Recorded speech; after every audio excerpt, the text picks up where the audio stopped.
Hello po! Welcome po sa aking YouTube channel. For today's video po, magluluto tayo ng adobong papaya. Yan po ang gagamitin natin. Bawang, sibuyas, laurel, Ajinomoto betchin, paminta, tapos meron po tayong kiniling at meron po tayo itong Cerebus 1 suka at Cerebus 1 toyo po. At ang ating main ingredients, papaya. Alright! Yan po. Uumpisan po natin ang ating pagluluto. Yan. Yung talan natin, pinandar natin at nilagyan na rin natin yung ating kawali. Iyo, painitin lang po natin yan at lalagay na po natin ang ating mantika. Yung mga nagtatanong po kung naia-adobo ba ang papaya. Opo, naia-adobo po yan. Masarap po ang adobong papaya kasi mula nung pagkabata namin, yan po ang niluluto ng ermat namin kasi nga sa probinsya, marami kaming tanim na papaya. Yan. Tipid na rin po kasi sa probinsya, toyo lang kahit walang sahog. Okay na. Ayan po, maglalagay na rin po tayo ng bawang. Ayan, i-golden brown lang po natin yan. Tapos ilalagay na rin po natin yung susunod ng mga sangkap. Masarap po ito, papaya. Kaya marami-rami rin po itong lulutuin ko kasi yung papaya po naluluto na yung papaya po galing po sa Cavite, bigay po ng katrabaho ni Utol. Kasi po pag sa palengke, medyo may kamahalan din po ang papaya. Ayan.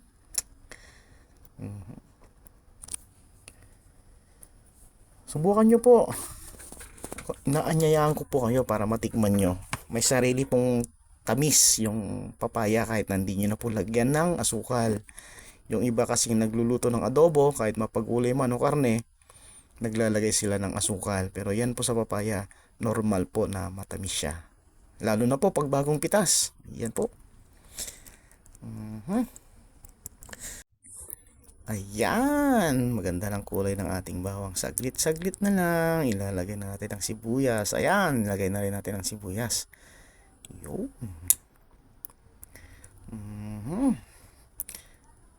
Ayan. Lutuin lang natin ng konting sibuyas. Tapos ilalagay na rin natin ang ating ganyan. Giniling na karning baboy. Shout out po sa mga kaibigan natin na hindi kumakain ng karning baboy. Okay. Ayan. Ilagay na po natin ang ating giniling. Yun. Pasintabi po sa ating mga kapatid na Muslim at yung mga kung hindi pa po ang mga kumakain ng karneng baboy. Itong video po ito ay hindi po para sa inyo. Alright. Yan. Lulutuin lang po natin yung giniling bago na po natin ilagay ang papaya. Shoutout ko po pala kay at 6565 Ellen and Arthur Vlog. Salamat po. Shoutout sa iyo kaibigan. Salamat sa panonood at pag-comment sa aking video. Yan. Ingat lagi. Yan. Kung mapapansin nyo po, medyo brown na siya pero lulutuin pa natin yan. Yan. Ako. Lalagay na rin po natin dyan ang ating paminta at ang ating laurel para masama sa gisa. Ayun po, dahon ng laurel. 3 piraso po. Yan. Halo-halo ulit. Napakabong po ng laurel at tapos yung paminta pag nagigisa. Ayun. Shoutout din sa aking mga silent viewer. Maraming salamat po kahit papaano po yung mga ibang video ko ay umaabot na rin po ng 100 plus. May isang video ko po umabot po ng 900 plus. Maraming salamat po sa suporta. Ayan. Yan, ganda na naman. Nagmantika na siya. Ilalagay na rin po natin dyan ang ating papaya. Kung mapapansin nyo po, madami po yung papaya na yan. Bali 3 pirasong papaya po yan na medyo malaki. Yan.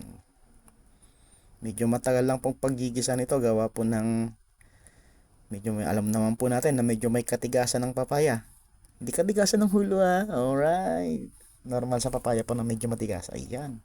Halo-haloin lang po natin yan para ma-mix yung karne at yung papaya. Ayan. At the same time, magisa na rin yung papaya. Ayan. Masarap po yan. Panalo po yan.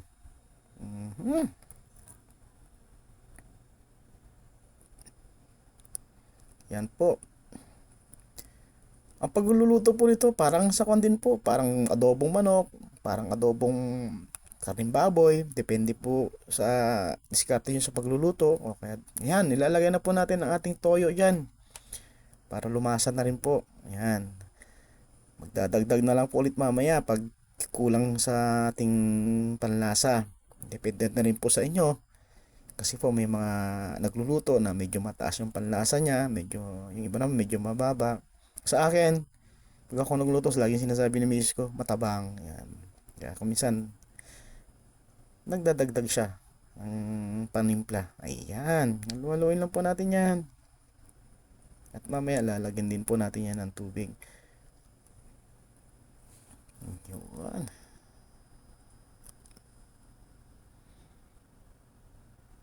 Mhm.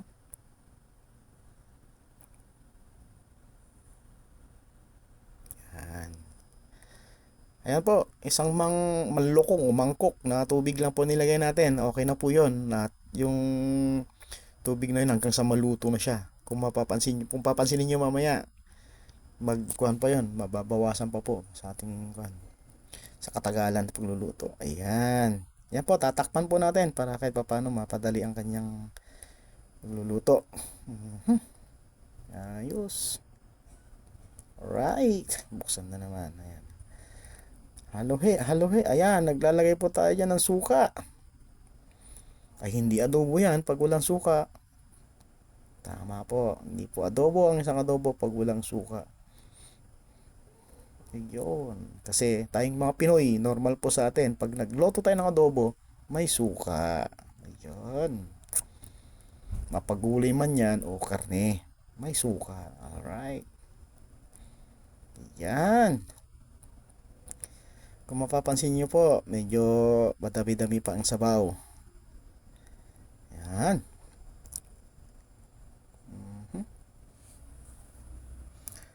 Ayan po, tinakpan po natin ulit.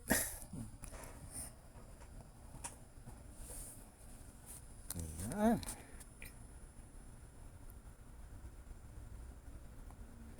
Maglalagay na rin po tayo dyan ng betchin. Ayan, Ajinomoto.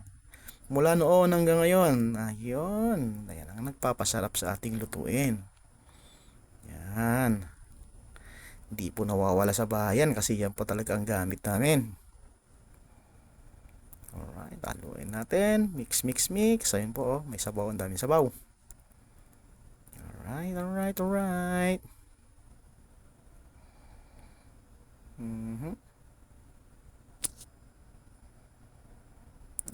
Yan.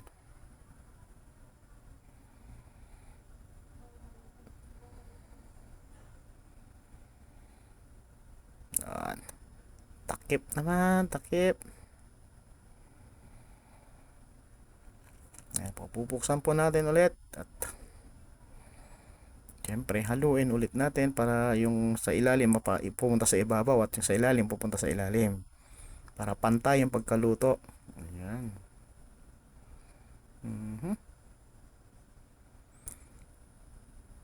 Yan. Yan, titikman po natin kung kailangan natin mag-adjust o hindi na. Yan. Titikman natin yung sabaw at titikman din natin ang ating papaya. Kung medyo malambot na, kung malambot na, ayan. Sa pagpapalambot po ng papaya, depende po sa inyo. Kung gusto nyo medyo may nangangata kayo o yung gusto nyo parang kumakain kayo ng malambot na, pwede rin yon. Ang pagluluto ko po ngayon, pero palalambutin ko po siya kasi may kasama po kaming mahina ipin sa pagkain. Ibig sabihin medyo may edad na. Yon. Para hindi pangit naman pag tayo lang yung happy, yung kasama natin. Alright, di ba? Tama po ba? Yon.